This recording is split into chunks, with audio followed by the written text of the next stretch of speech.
नमस्कार दोस्तों, स्वागत है आपका हमारे यूट्यूब चैनल में। हम यहाँ पे बात करने वाले हैं जनरल स्टडीज यानी सामान्य अध्ययन पे। और सामान्य अध्ययन जो कि पेपर 1 के अंतर्गत आता है। UPSC higher education NET JRF में भी फर्स्ट पेपर में यह आ रहा है। डीएसएसपी और जीआईसी लेक्चरर में भी क्वेश्चन यहाँ से आने वाले हैं। UPPSC, RPSC, assistant professor, UPSI, PET जैसी महत्वपूर्ण परीक्षाओं में ये राजनीति और प्रशासन, जिस पे चर्चा हम करने वाले हैं पॉलिटी एंड गवर्नेंस के अंतर्गत, तो इसमें भारतीय संविधान और राजनीति प्रशासन जो भी तथ्य कथ्य रहेंगे उन सब पर हम चर्चा करेंगे। प्रारंभ करते हैं पहले प्रश्न के साथ आज की प्रश्नोत्तरी आज की क्लास में।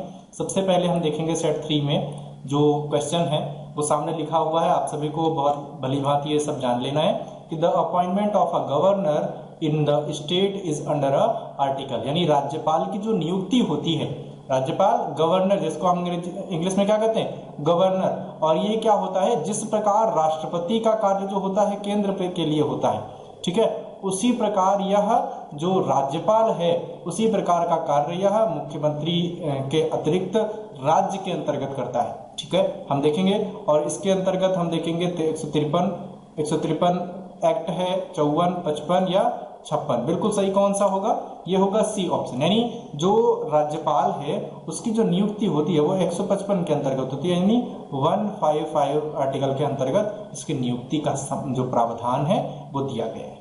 आगे बढ़ेंगे हम। अगला प्रश्न हमारे पास में है, who is the acting president of the state government, यानी राज्य सरकार का कार्यकारी अध्यक्ष कौन होता है। तो राज्य सरकार के लिए कार्यकारी अध्यक्ष या तो मुख्यमंत्री हो सकता है, राज्यपाल हो सकता है, मुख्यमंत्री का सचिव हो सकता है या मुख्य सचिव। तो इन चारों में से बिल्कुल ठीक उत्तर कौन सा होगा, हम देख लेते हैं। वो होगा बी ऑप्शन। यानी जो गवर्नर है तो राज्य की सरकार को चलाने के लिए, या कह सकते हैं हम गवर्न करने के लिए, यानी आधिकारिक जो पात्रता होती है। जैसे अगर हम स्टैंप की बात करते हैं, जो कार्य होते हैं उनमें जो स्टैंप लगाने का जो काम करते हैं वो राज्यपाल करते हैं। किसकी सलाह से, मुख्यमंत्री की, चीफ मिनिस्टर की सलाह से ये स्टैंप का कार्य करता है। यानी जो साइन होने होते हैं कार्यों पे, हम देख रहे हैं यहाँ पे ये कार्यकारी अध्यक्ष, यानी कार्य करने के लिए जो अध्यक्ष के रूप में रहता है वो राज्यपाल। यानी सीएम क्या होता है, जनप्रतिनिधि होता है। सीएम को शपथ दिलाने का कार्य भी राज्यपाल करता है, या अगर सीएम इस्तीफा देता है तो वो भी राज्यपाल को देता है। तो इसलिए ये महत्वपूर्ण है। ये आगे बढ़ेंगे। विच ऑफ द, जी बिल्कुल, राष्ट्रपति किसको हटाने का प्रावधान संविधान में नहीं है। अब हमारे पास में उपराष्ट्रपति, राष्ट्रपति, गवर्नर और अटॉर्नी जनरल, यानी किसको हटाने का इनमें से जो प्रावधान है वो हमारे इस संविधान के अंतर्गत नहीं है। सी ऑप्शन होगा। यानी गवर्नर को हटाने का जो हमारे पास में जो संविधान में जो तथ्य हैं वो इसको हटाने के लिए नहीं है। ये महत्वपूर्ण है कि आपको ध्यान रखना है। उपराष्ट्रपति, राष्ट्रपति, अटॉर्नी जनरल के लिए जो महाभियोग की जो प्रक्रिया है वो हमारे साथ पास में सभी एक जैसी है, लेकिन जो वर्णन है वो गवर्नर का संविधान में नहीं दिया गया। आगे बढ़ेंगे हम, अगले प्रश्न की चर्चा करेंगे। According to the constitution of India, the legislature of states consistents legislative council and governor, legislative assembly and legislative council. इसके बाद में governor, assembly, legislative council where is exist. अब देख लेते हैं, अंग्रेजी हिंदी में इसको पढ़ करके देखेंगे कि भारतीय संविधान के अनुसार राज्यों की विधायिका में सम्मिलित है क्या, विधान परिषद एवं राज्यपाल, विधानसभा एवं विधान परिषद, विधानसभा एवं विधान राज्यपाल, विधानसभा परिषद, ये सभी जो है इनका अस्तित्व है। तो आपको इनमें से कूट चयन करना है, 1, 2, 3। अब यहाँ पे देखिए 1 नंबर ये दिया हुआ है, 2 संख्या ये है, 3 संख्या ये है, और इसी के आधार पर आपको इनमें से चयन करना है। आगे बढ़ेंगे। जी हाँ बिल्कुल, ये 4 होगा। सही उत्तर जो होगा वो डी ऑप्शन होगा। केवल 4 जो तथ्य है वो इसमें बिल्कुल ठीक होगा, यानी शेष जो है वो अपने इसके अंतर्गत सही होंगे। हम अगले प्रश्न की चर्चा कर लेते हैं। और अगला प्रश्न है हमारे पास में, how many persons the Anglo Indian community can be nominated by the governor in the assembly, यानी राज्यपाल जो विधानसभा में आंग्ल भारतीय समुदाय के व्यक्तियों की नियुक्ति करता है या उनको क्या करता है, नॉमिनेट करता है, जिसको हम मनोनीत कहते हैं। तो उनकी संख्या कितनी होती है, 1, 2, 3 या 5। तो राज्यपाल के संदर्भ में 1 होगा। जी हाँ बिल्कुल, राज्यपाल के संदर्भ में कितनी होगी, 1। और यही अगर यहाँ पे राष्ट्रपति होता तो राष्ट्रपति के संदर्भ में कितनी होती? 2 होती। ये आपको ध्यान रखना है। आगे बढ़ेंगे, अगले प्रश्न की बात करेंगे तो लोकसभा राज्यसभा दोनों में अलग अलग हो जाता है। बिल्कुल सही उत्तर आपको 6 नंबर प्रश्न के लिए देखना है। हम देखेंगे the governor is equivalent to a bird living in a gold cage. जी हाँ, bird living in a gold cage यानी राज्यपाल सोने के पिंजरे में निवास करने वाली चिड़िया के समतुल्य है।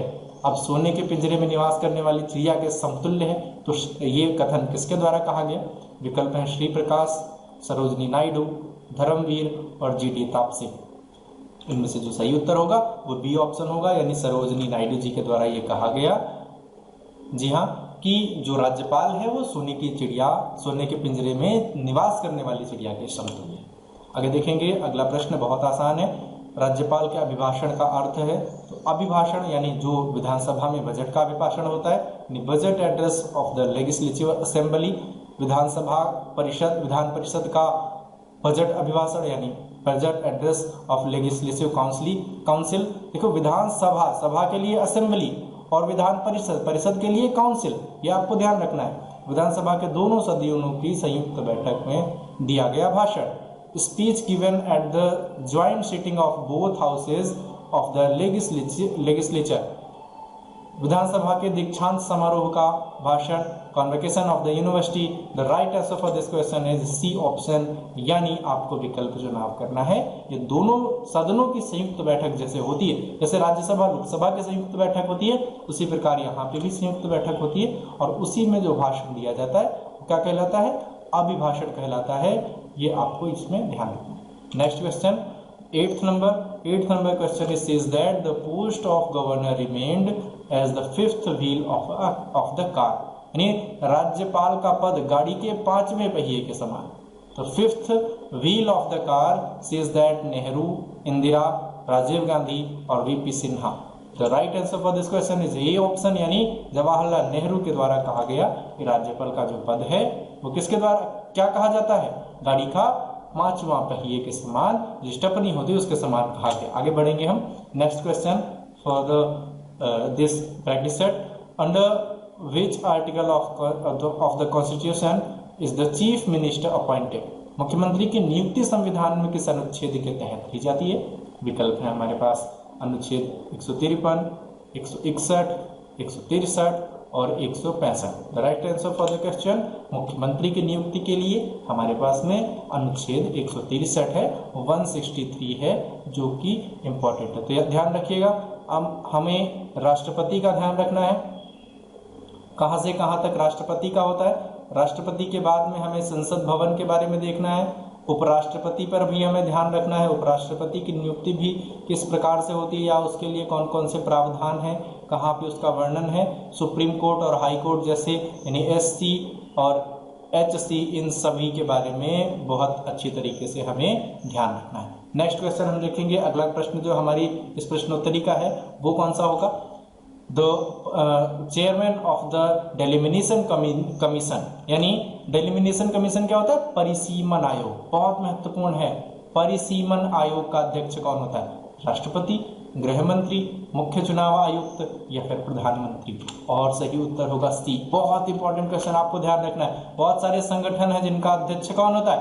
प्रेसिडेंट होता है यानी राष्ट्रपति होता है। ये जो परिसीमन आयोग है, ये डेलिमिनेशन कमीशन है, ये परिसीमन आयोग का जो नेता होता है या प्रेसिडेंट होता है, तो कौन होता है? वो चेयरमैन, चीफ इलेक्शन कमिश्नर नियुक्त किया जाता है। Next question 11th number, we are discussing about the when did the women get franchise for the first time in India. Bharat में पहली बार महिलाओं को मताधिकार कब दिया गया? पुरुषों को मताधिकार तो था, लेकिन 20, 26, 33 या 36, और बिल्कुल सही बी ऑप्शन होगा। 26 से यानी 1926 से भारत में महिलाओं को भी मताधिकार प्रदान किया गया। ये आपको ध्यान रखना है। बहुत आसान से प्रश्न है लेकिन सभी महत्वपूर्ण हैं। बिल्कुल सही। 12 नंबर प्रश्न में देखते हैं। According to the law made by parliament in December 1989, the legal age of citizen be adult is. 1989 में निर्मित हुए कानून के अनुसार जो नागरिक, जो वयस्क की कानूनी आयु है वो क्या होगी 23, 22, 20, 18 और यहाँ पे डी ऑप्शन होगा। यानी अगर प्रश्न पूछा जाता है इस तरह से भी कि जो आयु 18 वर्ष है, ये 18 वर्ष की आयु चुनाव के लिए कब से निर्धारित की गई, बिल्कुल ये आपको ध्यान रखना, इस तरह से भी प्रश्न पूछा जा सकता है कि 1989। Now the 13 number question, who was the first chief election commissioner of India. ये मुख्य चुनाव आयुक्त से संबंधित प्रश्न महत्वपूर्ण है।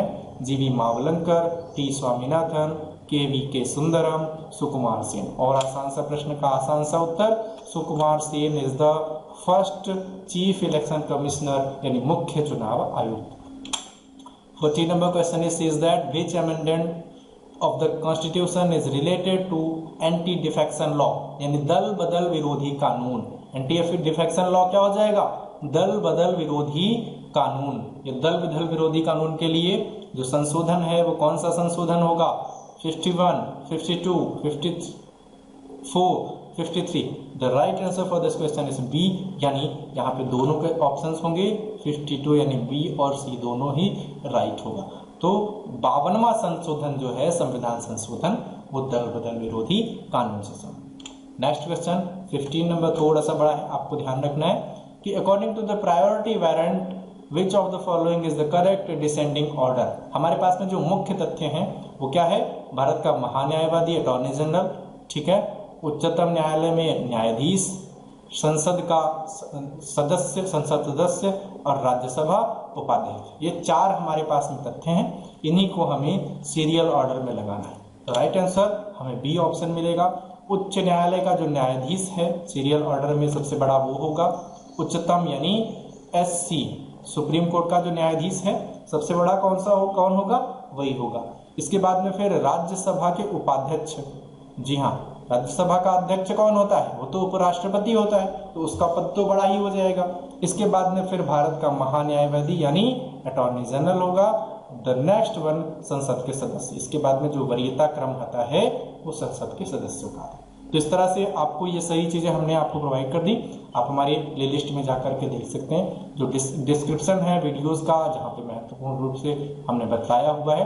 तो जुड़े, UPSC, DSSB, net JRF, RPSC, UPPSC, UPP और PET के लिए सभी तथ्य हमारे चैनल गुरुचिला एकेडमी से आपको मिलते रहे। So please like, share, subscribe with bell icon of my channel Guruchila academy. Now thanks.